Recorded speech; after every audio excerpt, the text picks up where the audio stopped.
Qu'est-ce qu'on apprend à la campagne? On apprend que l'avenir des feuilles est dans les racines. Ne jamais oublier les racines.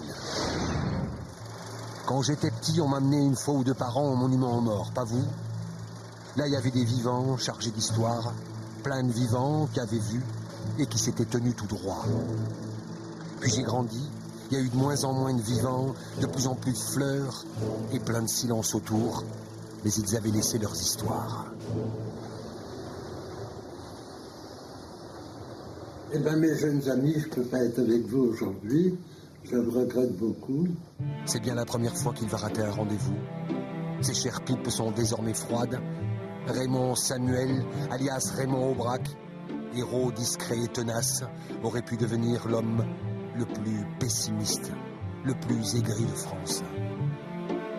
Du pire, dans l'histoire de son pays, d'une autre, il avait tout vu, tout vécu, enduré, souffert, ressenti, l'humiliation, la colère,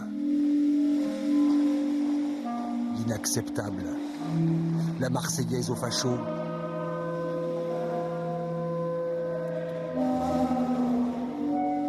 les milices et leurs victimes. Raymond Aubrac, l'homme le plus pessimiste, très exactement le contraire, parce qu'il avait résisté.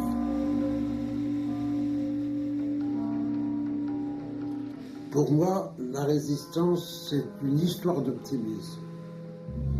Aubrac, une histoire d'optimisme au pluriel.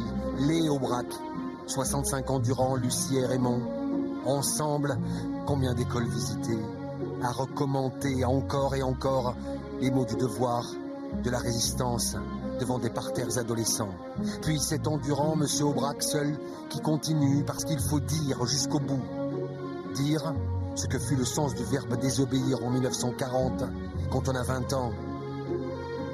Notre histoire, nos racines. Héros de la résistance, mais avec la modestie à la boutonnière. 3 fois évadé grâce à sa femme. Homme de l'ombre, mais dans un temps obscur.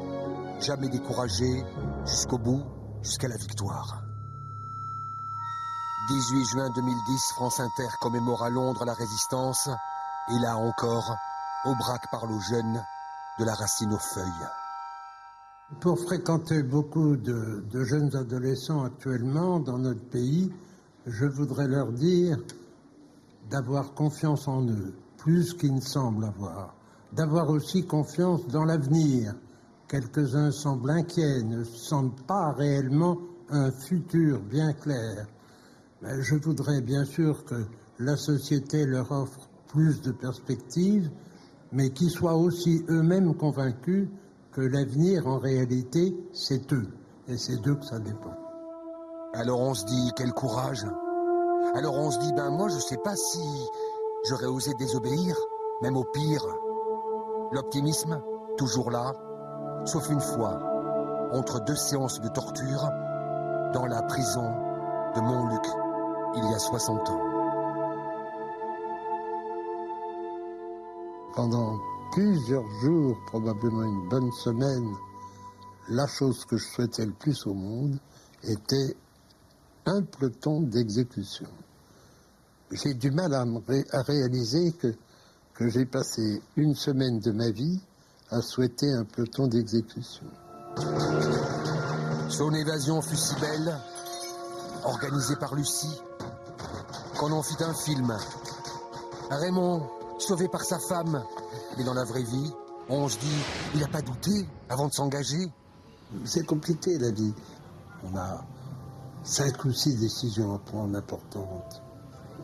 Alors, comment on les prend ces décisions? Il y a un contexte. Il faut prendre une décision. Mais on ne prend pas la décision uniquement à cause du contexte.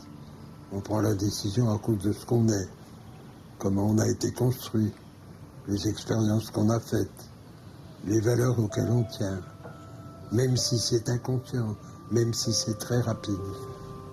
C'est comme ça la vie, hein. une vie durant, 97 ans. Aubrac Raymond a voté. Merci, monsieur Aubrac, pour eux et pour nous. Un accident de car, une explosion, un attentat.